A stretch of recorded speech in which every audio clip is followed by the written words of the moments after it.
I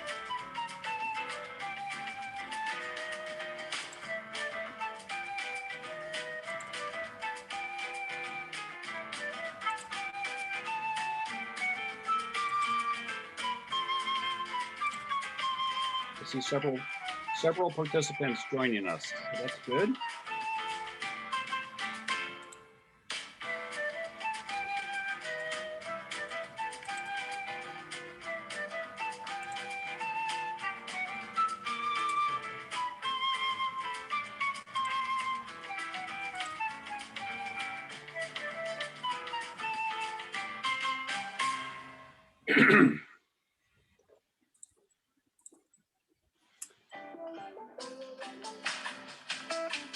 We're waiting for a few more people to join us this evening, and just be patient and please enjoy the music.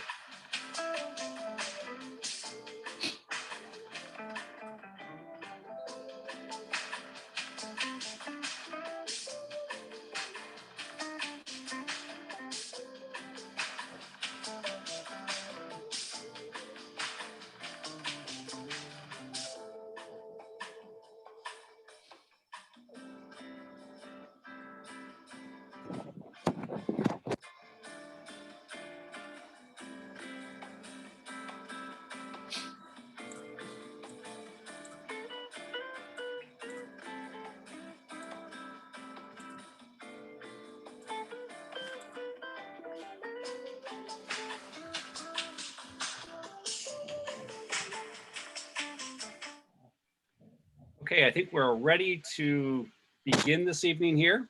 Give me one moment. Some technical difficulties. I think we're good here. All right, perfect. Here we go. So good evening. My name is Dr. Mike Brown.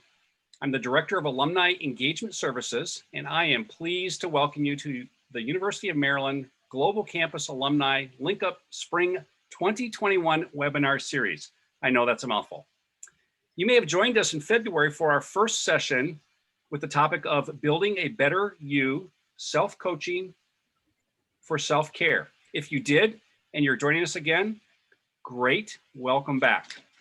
If this is your first time to join us, you're in for a special night, I promise you. Tonight's topic is coping with stress, finding outlets for relief. However, before we kick off our discussion, I invite you all to post in the chat and tell us where in the world you're joining us from tonight. So I'm looking at the chat here. Go ahead and post. I see we've got somebody from Michigan. Pasadena, yay. Japan, konnichiwa. Arlington, Texas. Bowie, Maryland, wonderful. Ohio, North Carolina, outstanding. And they keep coming in. Suitland, Maryland, Baltimore, Maryland, Olney, Aberdeen, excellent. Okay, there's another person joining us in addition to our panelist and our moderator, and I want to identify her. So my friend, my colleague, Dr. Francine Bloom. She's the Assistant Vice President for Career Development, and she will be our facilitator tonight, helping to sort through the questions and keep the flow of information going to Roland and the panelists. So I want to turn now to our moderator, and I'm delighted to welcome three alumni who are entrepreneurs and experts in their respective career fields. And I want to begin by briefly introducing our moderator for tonight. So we are fortunate to have our amazing moderator return from the February event. And Roland Seward is a fellow US Navy veteran. He is a former American Ninja Warrior competitor, and he has 2 degrees from UMGC. I'm jealous. But I will hand this over now to Roland and let him tell you more about himself, as well as introduce our awesome panelists. Roland? Thank you. All right. Hi, my name is Roland. I'll be your moderator for today. A little bit about myself. I am the owner and operator of Melange Wellness. We are an elevated self-care company. What that means is we specialize in fitness, massage, and yoga. We also help people with nutrition. I'm not a nutritionist, but we help people with nutrition. Also, as Michael said, I am a two-time American Ninja Warrior vet. I made it to the semifinals, and I also I was on season 6 and season 8. I also like to say that I'm a Navy vet. I was a Navy vet for 9 years. I was a cook, and we had to learn a lot about nutrition. So next, I'm going to let Sharon introduce herself. Sharon, if you please. Hi, everybody. I'm Sherilyn Holmes. I'm the founder and executive director of the International Consortium of Line Dance Instructors. It's a certification program where I travel across the country and certify dance instructors, primarily line dancers. I've been doing this for 22 years. I'm a retired former federal executive in the federal government and state government. And I'm a choreographer. And I guess my only claim to fame is I choreographed a line dance in 2007. That was done at the 2008 Beijing Olympic Games. And that was quite a surprise for me. So I love what I do in line dancing, and I hope you hear a little bit more from me later on. Thank you, Roland. Awesome, Sharon. All right, next we have Pamela. Go ahead and introduce yourself, Pamela. Hi, my name is Pamela Stokes Eggleston. I am the founder and director of an organization called Yoga to Sleep, where we focus on sleep, yoga, and natural living. So I do weave in some nutrition sometimes. I have a certification in plant-based nutrition. I'm also the co-founder of Retreat to Spirit, where we look at more subtle aspects of the body as opposed to just fitness. So looking inward, looking at the bliss body, looking at wisdom, joy, and the spiritual, soulful aspects of ourselves. I am adjunct faculty at the Maryland University of Integrative Health, working in the yoga therapy program there. I am a Reiki master, a certified yoga therapist, and I am a meditation guide as well. Awesome. All right, so next we will go over our objectives. So our objectives will be to relieve stress through physical activity and fitness. We're also going to teach you how to channel your stress through creativity, also how to release tension through wellness activities. All right, our first question will go to Pamela. Pamela, your first question is, how does stress impact your well-being, and what is the importance of managing stress? Okay, so those are two loaded questions, but they're very, very important. Stress is simply how the body reacts to any threat or change that's happening. So it's usually associated with a feeling of being overwhelmed, tired. We've heard of that saying by Fannie Lou Hamer, sick and tired of being sick and tired. That's what stress is about, right? Internal stressors can include constant worrying, pessimism, negative self-talk, self-doubt. There's a new term, coronasomnia, or perfectionism, right? So those would be internal stressors. External might include COVID-19, for instance, major life, work, or school changes, relationship, or family issues. So because each person is different and each body is different, we react to stress in various ways. So it's critical to understand and comprehend the causes and effects of stress to be more empowered to improve our own health. So we want to manage stress. And by that, I mean balancing the levels of stress out, as we do need some good stress to function. A common misconception is to kind of label all stress as bad, but in reality, some stress can actually be healthy. So when the body is experiencing a stressor or stressors, it's in fight or flight response, which is the part of the sympathetic nervous system, or SNS. So that kicks in as a way to protect ourselves by staying focused and alert. Think of the tiger, you're running through the jungle and a tiger's chasing you. However, stress that is detrimental to the body, mind, heart, and spirit, it's what needs to be improved upon. So we can't just manage it. I mean, I think, I know we talk about managing stress, but we need to improve upon how our body is showing up in these stress responses.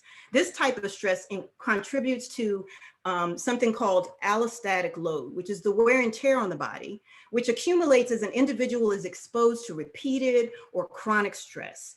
There's a saying in yoga, I'm sure Roland has heard of it, that the issues lie in the tissues.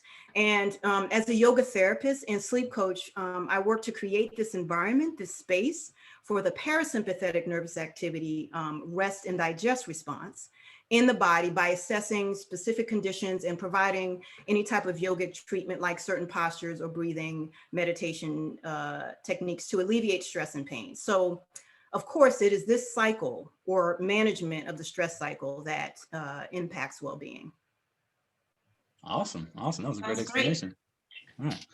Okay, so our next question will be directed to me. It is, how can fitness and physical activity help reduce stress? Okay, so before we talk about how physical activity helps reduce stress, we have to break down what stress actually is physically. Now, as Pamela talked about already, the body has two nervous systems. It has the sympathetic nervous system and the parasympathetic nervous system. Now, the parasympathetic nervous system is more for resting. It's the part of the body that is used all the time that you're not actually thinking about. It's for healing, it's for breathing, it's for your heart beating without you thinking about it, and just making your body recover from the day. Now, the sympathetic nervous system, again, as Pamela has already talked about, is your fight or flight. Now, fight or flight is, as she said, if a tiger's coming towards you, you have to make the decision whether to run or to fight. Hopefully you're going to run because you ain't going to beat the tiger. But right, you better run. But what you have to do is you have to manage this stress. So if a tiger's coming at you, your body increases its heart rate. It increases the tension in your muscles. Your focus becomes better. Your hearing becomes better because you have to figure out what you're going to do. Now, the problem with this is people today stay in the sympathetic nervous system. We stay in fight or flight mode. Think about it. The people who are driving, somebody cuts you off and you're screaming to the top of your lungs, knowing that the person in front of you can't hear you anyway, but you're still screaming. This is part of your sympathetic nervous system. You are ready to fight somebody. We have to find a way to calm down to get out of that system. Now, we have to learn how to move ourselves from the sympathetic nervous system into the parasympathetic nervous system. And this comes through knowing who you are, right? So if you know who you are, you know what your outlets are, you know what calms you down. For me, it's working out. So physical activity actually uses the things that are in the sympathetic nervous system for what you're doing. As you're working out, your heart rate is higher, your body is tighter because you're lifting the weights and things of that nature. So it actually drains the energy. What stress actually is, it's your adrenaline or your epinephrine. If you have too much adrenaline or too much epinephrine, then your body stays tight. Working out actually reduces your levels because you use your adrenaline and your epinephrine to do these activities. Like Sharon said, she likes to do dancing. Dancing actually uses adrenaline and epinephrine because you have to move and things of that nature. So we have to figure out how to do the things that you like in order to reduce stress through physical activity. All right. All right. Next, Sharon, how do creativity outlets help you reduce stress? Well, you two guys, Roland and Pamela, have given a very good scientific, medical, easy to understand definition of stress and the like. I won't talk so much about that. That's not my bailiwick. What I can tell you about is finding a creative outlet to allow you to just release, let go, and enjoy yourself. And for me, that's dancing. It just happens to be line dancing. And line dancing is where you can come into an environment. You don't need to know anything. You can dress any way you want to dress. It's a relaxed environment. You can get out of your work clothes and you can be who you want to be. Being on the dance floor gives you the freedom, gives you the opportunity to express yourself and just let it all go. And that's what happens. When you come into the line dance world, you come into a world that's filled with music, fun, social activities, social interaction, and physical interaction. It allows you to dance and move on the floor. It allows you to move the parts of your body. It allows you to just let go, laugh, have fun. And you don't have that structure, the traditional structure of the work environment where you have to dress appropriately, behave nicely, not to say we don't behave on the dance floor, but it puts you in a whole other environment that releases all those stress barriers around you. And for me, that's line dancing. Again, you can come to the line dance floor. You don't need to know anything. Just come and get on the floor and follow somebody around you. In line dancing, everybody has a space on the floor It's in lines, and you just step up and find a space on the floor and just do anything you want to do. If you want to learn to be in unison with everyone and not stand out, then go to a class. There are classes all over the DMV area. There are probably classes in your location throughout the states. I have a national network of line dance instructors all across the country. It's about 80 to 100 of us. And we know another 80 to 100 that knows another 80 to 100. And I'm in both line dance worlds of urban and soul line dancing, as well as progressive or country and Western. So I can put you in touch with and let you know where line dancing is going on in your various locations. Just get on the floor, let it all go.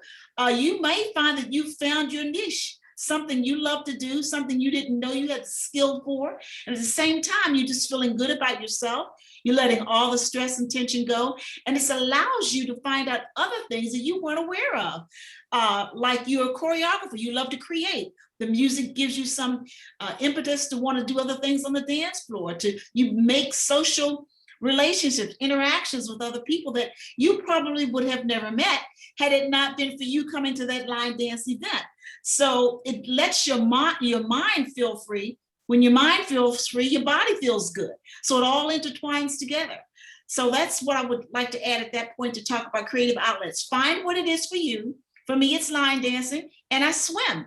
I do laps 3 or 4 times a day, 3 or 4 times a week, not every day, 3 or 4 times a week. I was That's like, another she's release. I know. So you can either walk. I walk with my dog. You can get on the cycling. My son cycles now. He does 50, 60 miles every day. Who knew? So there's so many different physical avenues for you to find what works for you. Find that thing that you feel comfortable doing and go ahead and jump into it, and you'll be able to find something that helps you feel good about releasing the stress that you bring, that the world brings every day. So Roland, I'll give it back to you. Thank you. Pam, do you have anything to add? Yes, I love line dancing. I'd be one of those people that be looking around. It takes me a little bit of time to kind of pick up on the steps. But I'm there because I love dancing anyway, any kind of dancing, belly dancing, line dancing is always amazing because I feel like it brings community. Yes. And Yes. I know I'm going off. That's great. You're right about that. Okay, but I feel like it brings community, and I have been in the space that I've been with doing yoga, mindfulness, and social justice. We've been talking about self-care as it relates to community care. And community care is so important because when you're doing that line dancing, like you said, or even if you're with yourself, like if I feel like you're with other people, and so you're just involved in that, and that feels very nourishing. So Yes. can you just speak more to that? I mean, that's why I like Well, I think you're right, Kamala. You'll find once you get into line dancing, if you've never tried it, find a class. But it is an industry of its own. You build networks. I have networks all across the country of different line dancers in different places that are doing different things. They're volunteering. We support the community. We bring families together during holidays. We give of ourselves to different community events. But the bigger thing that Pam said, it is a family. It is a line dance family. And we just support one another all across the country. We create line dances. We're choreographers. We support the dances. If you go on YouTube and just type in line dances, everything will pop up. I mean, I just created a line dance called Clubhouse Line Dance. If you type in Clubhouse Line Dance on YouTube, you'll see me teaching a dance I created because I recently joined the new platform that's called Clubhouse.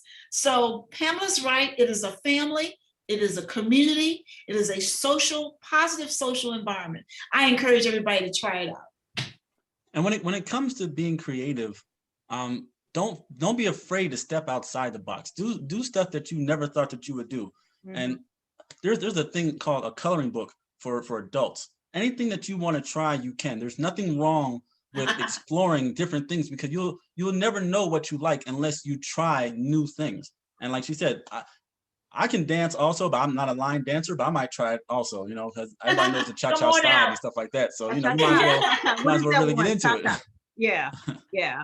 I love the coloring book idea. I have, there's a book, Roland, there's a bunch of mandalas in it, and you just color, and you just, sometimes I feel like doing it, sometimes I don't. But I think what these activities create, particularly as it relates to creativity, is a presence. So you're not lamenting about the past, you're not worrying about the future, you're focused on the What's line going dancing right or now. coloring, right? Or whatever the activity is. So Yeah. yeah. Yeah. All right. So moving on to the next question. Pamela, this one's directed towards you. And so what are some other ways you can release tension? Well, I love belly dancing. So I do that. I actually take a class, and I don't do it as often as I'd like. But I really love belly dancing. I feel like it's really the movement and release of energy so that I can just exhale, right? Get that, just release that tension, release the stress, let it go, let the day go. I also have a daily yoga practice. And by yoga, I mean breath work, movement or postures or asana, and meditation. So it's not just these ridiculous postures. And Roland, I can speak, you're a yoga teacher. So, often I think people get scared of it and they see somebody doing scorpion or some crazy thing and they think they can't do it. But for Bird of me, paradise or something. Right, just the bird of paradise, which I haven't done that. Anyway, that's another story. But just, to have some kind of practice, and it doesn't have to be this hour long, like I have to sit in meditation for, half an hour. But really, I like to call these things tiny bits of joy. What kind of tiny bits of joy can you add to your day that are going to release tension? Sometimes it's like my mother used to tell me when I was a child, when I was all over the place, just take a deep breath. Now, she didn't know about pranayama or breath work in yoga, but she knew, you know what I'm saying? So it's all yoga. And so I took a breath and I felt 10% better, 20% better. So it's that kind of energy that we want to do. How can I release tension in the moment while I'm driving? Like you had that earlier example of being in traffic. We can talk about it in the DMV. Being in traffic, That's right. Flip the bird to somebody, but you don't, because you love God, but you don't want to flip them. So you take a deep breath, and I've done that, and I've just actually audibly sighed out. I mean, I don't really care who sees me anymore. I know people care about that. And so that gives me a tiny bit of joy and levity and space for the tension to subside. So scientifically, the best form of relieving tension is actually breathing.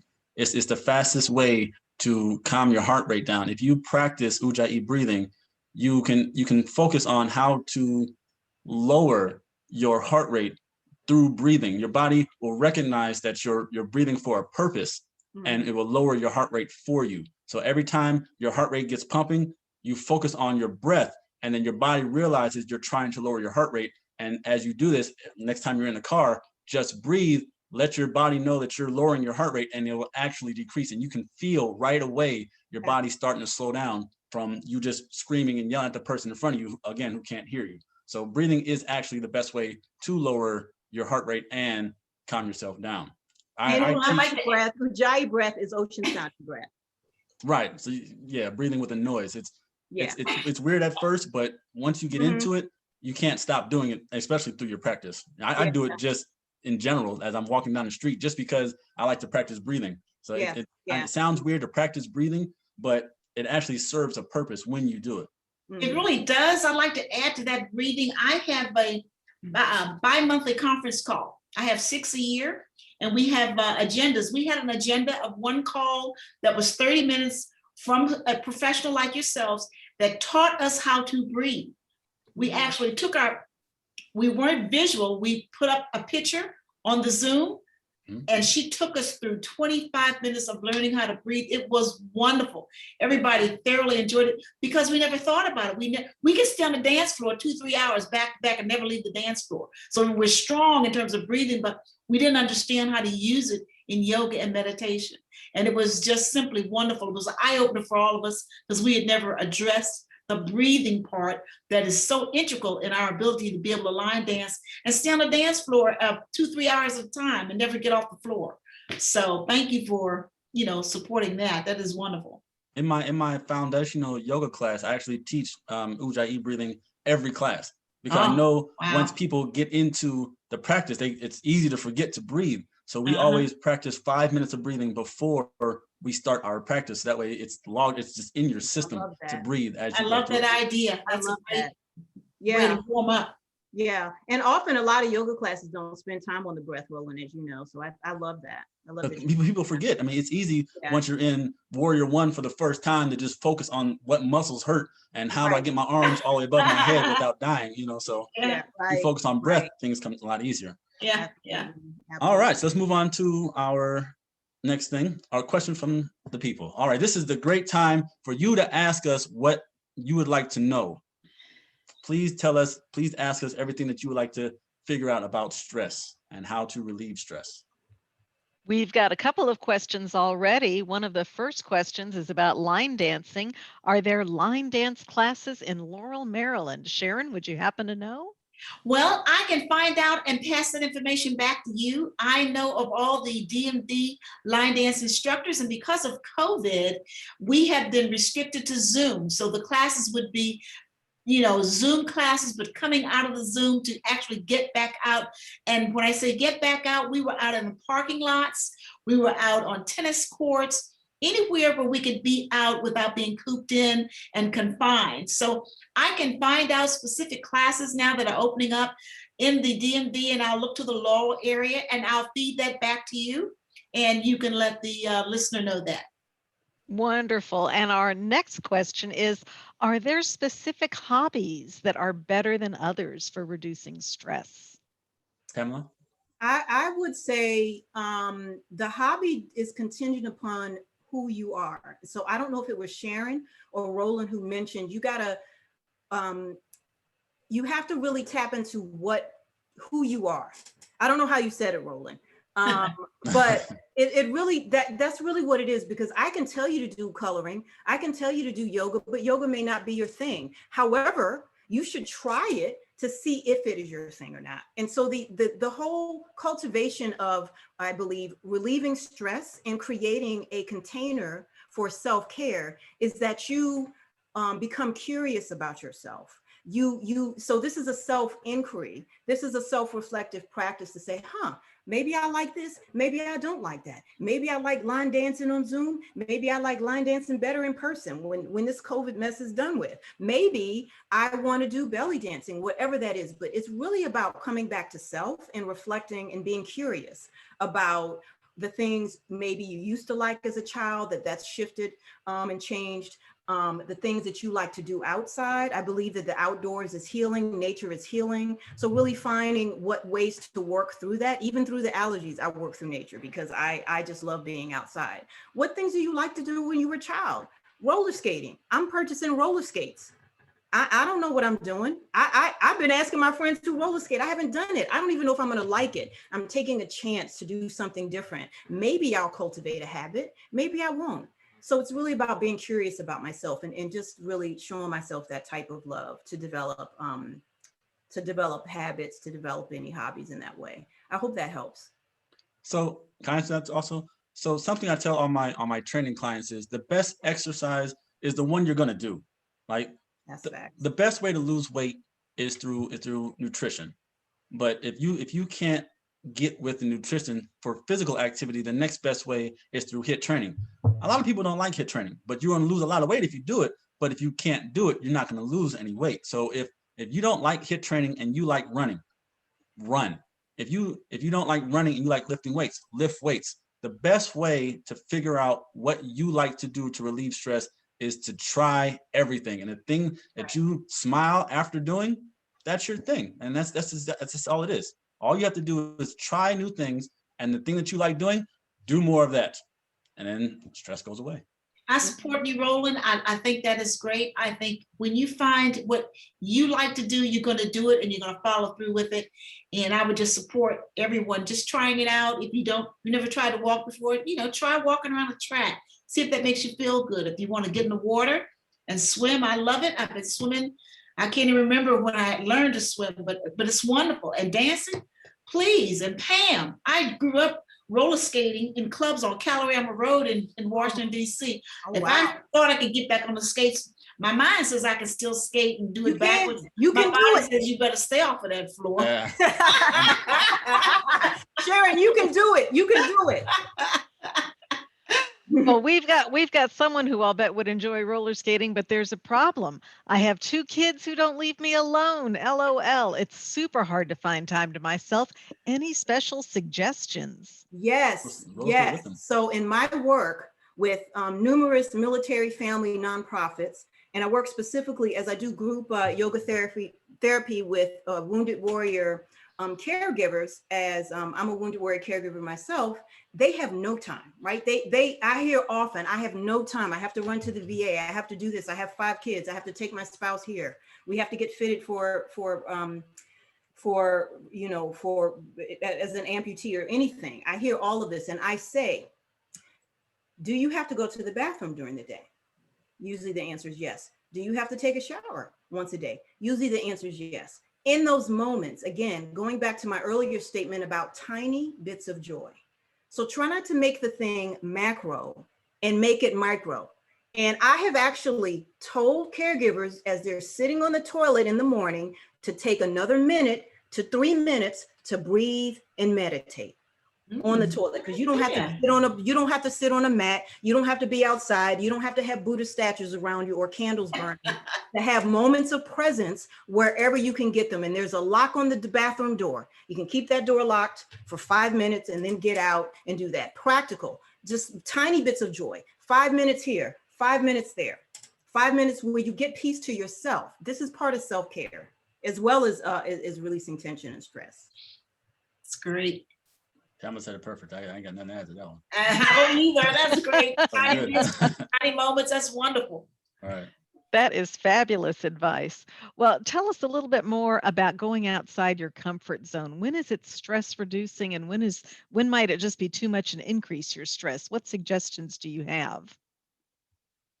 So if you go outside your comfort zone and you don't like it, you can just stop. Like if something doesn't click with you, if you try it and it doesn't click, then try something else. You don't have to stay with something until you're good just because you want to be good at that one thing. You can try something like, I sweat too much when I do something, so I don't want to do that. So I'm gonna go color. Or if you color and like, I don't like looking at these lines all day, I don't like doing that, so let's try something else. Whatever, like I said before, whenever you smile after you've done something, that's your thing. If it stresses you out, that's just not it. And then find something else. Just keep trying new things. Even if you like something, try something else. That way you have something to fall back on if the thing that you don't like doesn't work. I can go back to doing this, and then you'll smile again. And we have I'm sorry, go ahead, Sharon. No, I said I support that. One thing I was thinking about is in line dancing or dancing, you come into a line dance environment and you see people on the floor and you say, golly, how do they know all those dances? Well, it's just like Roland said, they started slow. They started with one step at a time. They learned the dance, they liked it, or let's say they did like it, they sat down and said, there's another one, let me try that one. So using that whole philosophy works with a number of things. Just try it. If you like it, stick with it, hang in there. If you don't like it, move on to something else. So we have a related question to the one about where the answer was basically lock yourself in the bathroom. How about if you and your partner have just different kinds of things that relieve stress? Your partner has something that he or she likes to do that relieves stress, but that is not your thing. And then you've got something that's not their thing. What's a way of kind of synchronizing? How do you find something that works for both of you? I think that's a great, first of all, that you have different things in any relationship is great. We don't have to do everything. My husband plays golf. I mean, he's tried to get me out there. I like to hit the balls, but I don't want to be out there all day. He's come to some of my yoga classes because it's helped him. Is he doing it consistently? No. Would I like him to? Yes. But, we find these different things. I think if you're working, this is just from my experience in a relationship, to kind of calibrate, well, what are the things that do work? COVID, we discovered, and we knew beforehand that we like to ride bikes together. That's not something we do all the time, but maybe once a week during COVID we did because everybody was home, last summer, this time last year. So we discovered that was the thing. But we also have our own separate things. And so when we come together for the one thing that we discovered, it's sweet, and I can still do my yoga thing and he can still go play golf and do what he wants to do. That's just my experience, but we had to, it was just conversations. It was just communications. with regards to, okay, I happen to, oh, you want a bike? Let me help you fix this bike. I got this bike. And I'm like, oh, we both like bikes, and I still ride bikes by myself, my bike by myself, but it's nice to have that, to be able to do together. I agree, Pam. My husband and I have been together a long time. We're baby boomers. So we've been out here a while and we've been together a long time. And we found that what works with us is we find that thing that we both like. And when it's time for us to enjoy those things together, we do that. And if there's space that we need, we make the space and it happens for us. So I think each person, each pair, or each couple has to find that thing that is good for both of them, that they enjoy and enjoy doing that together, but give your own self some space. My husband just got back from visiting our son and grandchildren in California for a month. That was wonderful. I was single for a month, single to do and run and play and be with my girls and eat out. And he was out with his son doing sports with his grandsons. He's back home, we're going to eat out. We love eating out together. So you find what works for you. And that's kept us together a long time. We met as freshmen in college. So, you have to work on it like anything else. You have to work at what you want to do that works for both of you. Yeah. Again, if you guys don't do the same thing, it could be a good thing. If you have kids, one person can go out and get a massage while the other person watches the kids, and then the first person comes back and the other person goes out and plays golf or whatever they want to do. So you just got to find, like they said before, you got to find a way to make it work. I got to tell you something funny about that. Guess what my husband and I found that we like to do? Go have a pedicure. Who knew? That's a beautiful thing. That's beautiful. We go together to get a pedicure. Who knew? It's relaxing, So it's relaxing. Yeah. It is very much so. Now, we have another question. It's very important to incorporate stress relief and things for ourselves in our daily lives. Do you have any suggestions on how to teach our children that it's okay to incorporate stress relief into their lives, whether they're kids or especially teenagers? What thoughts do you have about that? Show them how you do your own stress release. I mean, you can tell kids anything to your blue in the face, but they watch everything that goes on. So if they see you taking time for yourself to go and sit and relax, they will do the same thing. It's easier to show kids what to do than it is to tell kids what to do. You can lead by example. So if you have a certain time of day that every time that time comes up, you go into the room and sit and meditate for a little while, they will start doing that. They will want to sit down with you and meditate. And you can teach them then how to sit there and do ujjayi breathing, or just clear your mind of things that are going on during the day. Or if you have if you're studying for something, sit there and meditate on absolutely nothing before you start getting into your book. So that way outside thoughts don't cram you while you're trying to get the knowledge that you're trying to do for your test or things of that nature. Yeah, I would second that. I think that you have to demonstrate.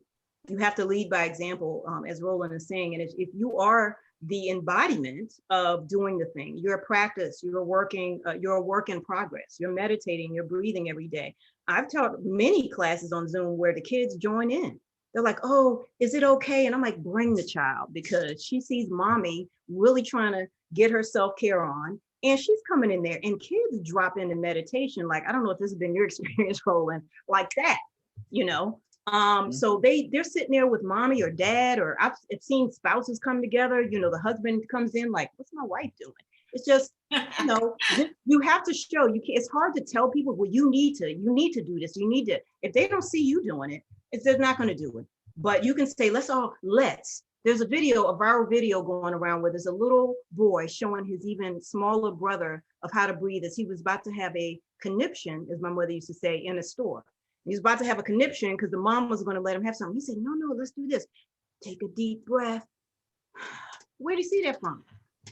He saw daddy doing it. And he did, and the little boy took a breath and was like, it was the most beautiful thing I'd ever seen. I said, I know their parents are doing that. And so you have to show.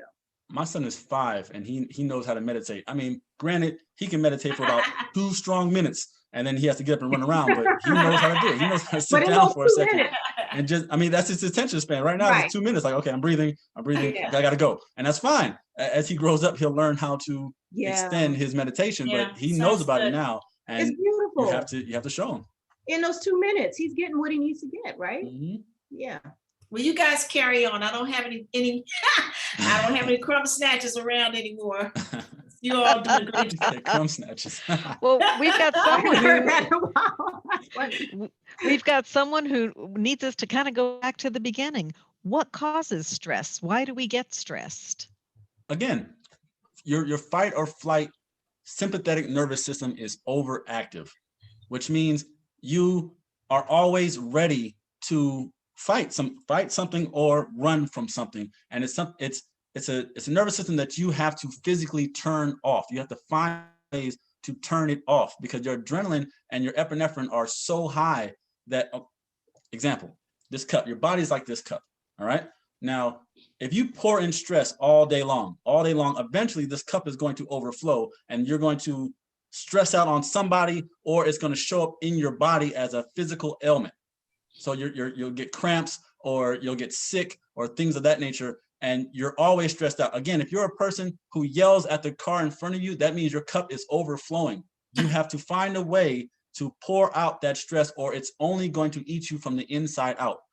Literally, you are literally killing yourself if you do not find ways to get rid of stress, because your body is not meant to have that much epinephrine in your system at one time. So you have to use it, which again, why physical activity or massage are two great ways to get rid of these hormones in your body. Massage actually manually pushes them through your system, and exercise burns them up by using them through physical activity. If you don't do it, you're killing yourself, literally. So find a way to get rid of all the epinephrine and adrenaline in your system. I would add to that. I would say, we've heard a lot about the hormones he just mentioned, cortisol, and on the other end of that is the vitality hormone, DHEA. That's what we're looking towards. So so there's always these kind of dualities, this balance that we need to ascribe to. And so there's something in the body called the vagus nerve that is the biggest nerve in the body. Okay, it is attached to, no surprise, the adrenals and the gut. When you have a gut feeling and something's going on and it's the stress response, that SNN kicks in, the vagus nerve does a little magic. When you can down regulate and use some top down or bottom up kind of movement to decrease your stress, then the vagus nerve activates to create the space for rest and digest. And so you're able to, the body is a miraculous entity, where the vagus nerve is called the wandering nerve. It's the biggest nerve in the body. I'm not making it up, I swear. It's one of my favorite things ever, because even when you have intuition and you have something that says, what's behind me? Or should I listen to this? That's vagus nerve activation. It's like a spiritual nerve, but it's also connected to your nervous system, the SNS and the PNS. And also something called the enteric nervous system, where they talk more about the vagus nerve. I'm not going to go down that road, but these things are very important. I could geek out on all day. I'm with you. Okay, I know. No one's like, yeah, keep going, but no. But anyway, that's the third part, and it's like the brain. It's like there's stuff that people need to know. Like the heart is very important. The heart sends more signals to the brain than the other way around. And you would think that and you would think it was the other way. You would think it was the other way. Like everyone moves from the head. The gut is also in some circles called the second brain. So that's because we have this issue. We feel things that come up. Our bodies arise in this SNS, right? In this stress response, as we feel it in our guts or our hearts, right? Or our chest. And so really the practice of really knowing that, just knowing basic stuff that's going on in your body. And like Roland alluded to, how does that glass get filled up? And what are you filling it with? You keep filling it with this nonsense, worrying about somebody in traffic that you have no control over, right? But we do this all the time, as opposed to drawing that Ujjayi breath in. And I say Ujjayi because that's Roland's favorite breath. That's his favorite breath. That is awesome. It works.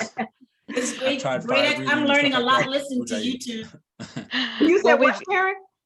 I was saying I'm learning so much physical information from YouTube, mental, medical, understanding why I feel good on the dance floor. Now I know what's causing me to have the release and feel good about dancing. Mm-hmm. So I would just add to what you say, find what works for you individually. Find that one physical activity that like Roland said, makes you smile, and you've got it, and just stick with it. And we've got one last question and one request. Our last question is if you can speak to food or drinks that might help relieve stress. And we know that sometimes somebody says they're going to have a drink, an adult beverage to unwind. You may want to comment on that, or maybe not. Maybe we don't want to know. And then there's another question. There's a request. If Roland, would you be so kind after you answer the question to demonstrate the breathing that you've been talking Oh, about? that's great. Yes, That's Ujjayi great. breathing. All right, so the question again was food The or question drink. is if there's Food. any good kind of foods or drinks that are helpful with reducing stress, or foods or drinks that make stress worse in the body. If you could speak to food and drink, how that helps us with Okay, stress. so I'm gonna bust a lot of people's bubble right now. There is no such thing as comfort food. I know a lot of people out there are like, The oh well, if I horror. eat, I know. People think that greasy food actually makes you calm down. That's not true. Scientific shows that there are no types of food, like certain types of food, that calm you down. What happens is when you become full, your body actually needs to turn it over into rest and digest. It's not just greasy food, it's all food can actually calm you down, but you have to be careful, because if you eat too much food, of course, then it becomes a problem, and you should never eat in order to relax. Eating might help you relax, but don't eat to relax. Find something else, because then it becomes a problem. As far as drink goes, water. I know it sounds boring, but water is the best way to relax, because right? Water. I'm with you. Water. Okay, the elixir of life. I know y'all want to have those little spirits, as my grandmother used to call them. You think that's gonna get you to sleep, but you won't stay asleep. Right. And the reason water actually really helps you is because, of course, everybody knows your body is made of 75% water, and what water actually does, it dilutes the blood system, so that way you don't have as much adrenaline or epinephrine getting to your cells. It'll help pass through your system, and you don't get those anxious feelings as much if you're properly hydrated. The Ujjayi breathing. Okay, so how it was explained to me, and it works for me. I'm gonna breathe with you, Roland. Okay. Yeah, we're gonna do it. So pretend that you're softly snoring. The sound comes from the back of your throat. As you inhale, create a subtle sound that sounds like the ocean in the back of your throat. And the purpose is to try to inhale for 8 seconds, hold for 1 second, and then exhale for 8 seconds and hold at the bottom. You want to inhale as much air as you can. Do not do it fast, because you will never get to 8 seconds. Slowly inhale until your lungs are full, hold it for 8 seconds, and then slowly exhale with the sound through your nose until you're completely depleted of oxygen, and then your body will naturally inhale back up. So here it goes.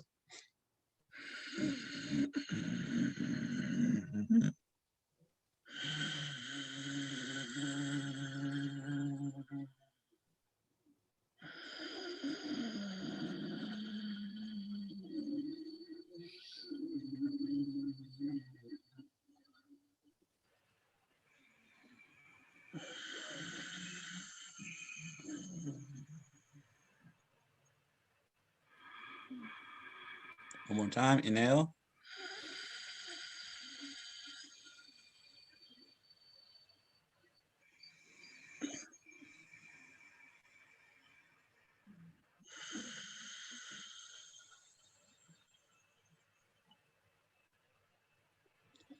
I feel relaxed already. I feel All right. it. That It's feels good. It just feels good. It makes Now, you the slow reason- down. You slow down. The reason you make the sound is because it gives you something to focus on. Oh, It's easy. okay. It's easy for your mind to have thoughts just pop in and out, Right. but the sound creates something for you to do. So as you inhale, Oh. it's difficult at first to make the sound, but once you get it, you slow down and think about the sound. Now, the 8 seconds will actually help increase the oxygen levels inside your system. The holding it, make sure that all the oxygen gets absorbed into the lungs. And then as you exhale slowly, so that way you can control how much air comes out. And then once you exhale to depletion, it gets rid of a lot of toxins that are in your body. If you notice, when you inhale and exhale, all the air does not escape from your lungs, so that you have a buildup of carbon dioxide in your lungs. So as you exhale, you're getting rid of all the toxins that you breathe in naturally, and then fill your lungs with fresh air. Wow. That's why we do Great. breathing. And Roland, have you ever done that where you extend the exhalation for that purpose? Just What do you mean? extend the Yes. exhalation a little bit. So like if you did not too much, but just extend the exhalation. Right. So the goal for most people is to try to get to 8 seconds, but you're actually trying to increase your exhalation for as long as you possibly can. And then holding it will actually bring more of the toxins from inside your lungs to the surface. So that way, next time you do it, you get more out. So that's why you try to extend as long as you can, both inhale and exhale. Great. And that's why the vinyasa that I do is based on breathing, because each movement has its own breath. So you're constantly moving and you're constantly breathing. And once you combine the two, then it's easier to focus on what you're doing now in the present than what's coming next, even in the practice. So you're centered on where you are in the moment.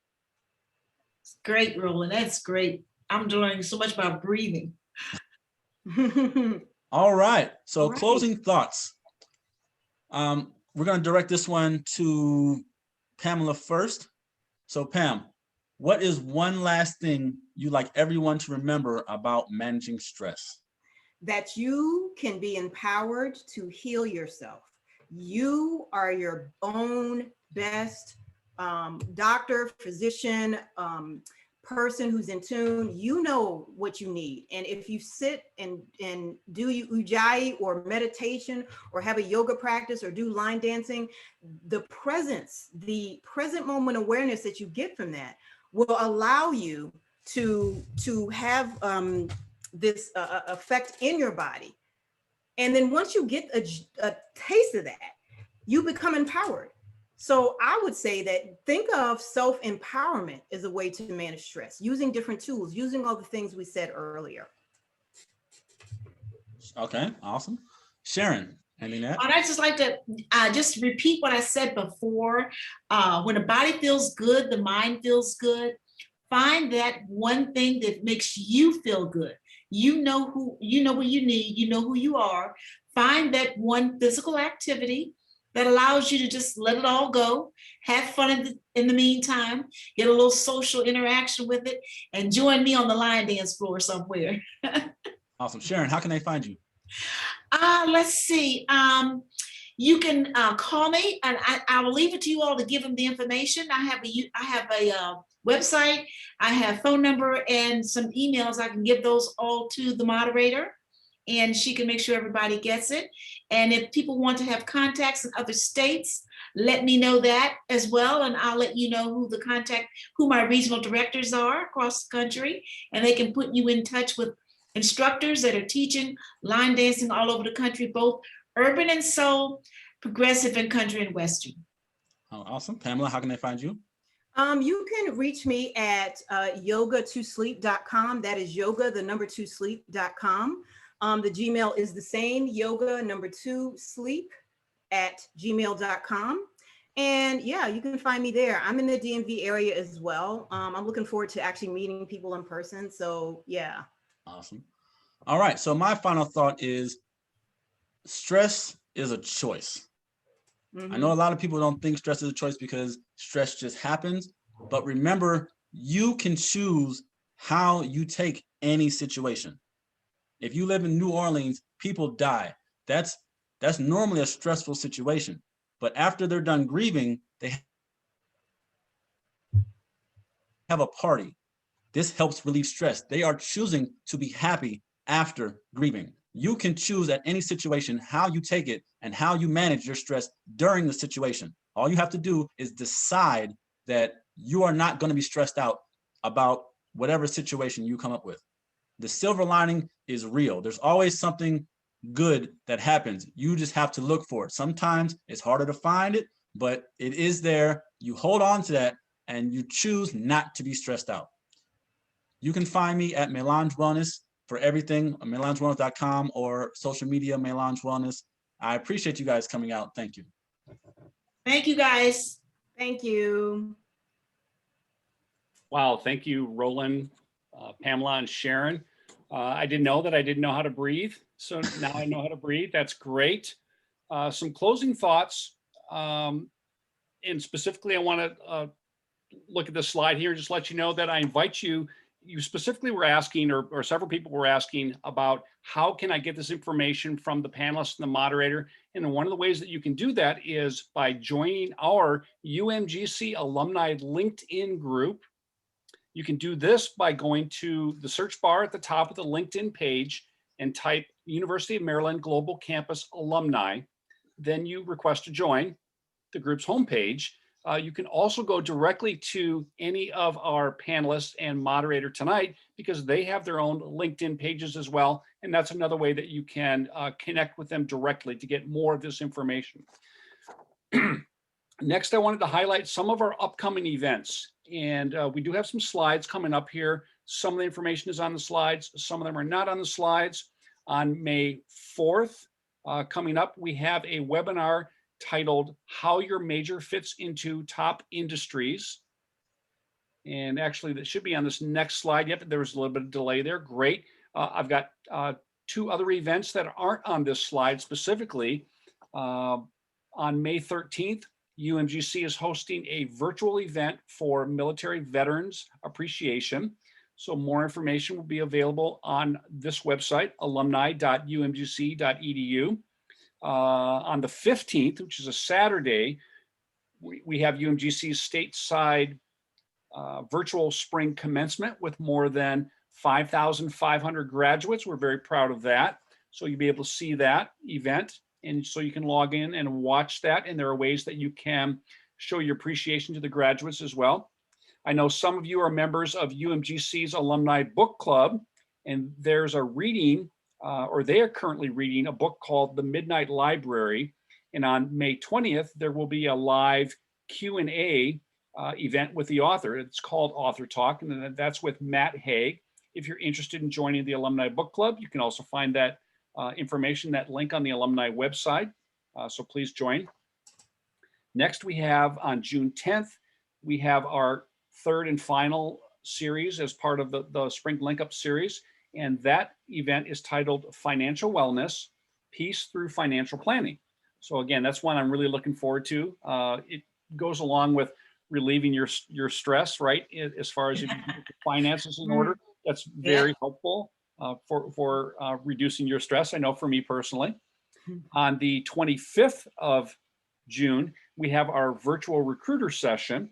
And that's something that our facilitator tonight, Francine Bloom, is directly oversees. So Career Services Office is hosting the virtual career session. And for more information, again, you can go to Career Quest, and that also is linked directly and indirectly through our alumni website. And I also want to highlight some things you saw throughout the night, that there were some reminders about taking a survey. So we have a survey link that was provided to you, but you will also receive an email from us inviting you to fill out this short survey so you can let us know what you thought about this event. So you can also let us know what you might suggest for future topics that you might like to see us present in the future. So I see that we are almost at our last moment here for our webinar. So thank you again to Roland and Pamela and Sharon and to Francine for keeping the flow of this conversation going tonight. So again, great teamwork between all of you.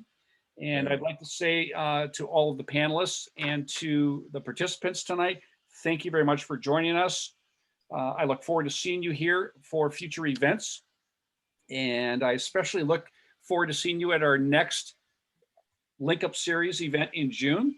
So until next time, I'll say good night. Please stay safe and healthy and have a great evening, everyone.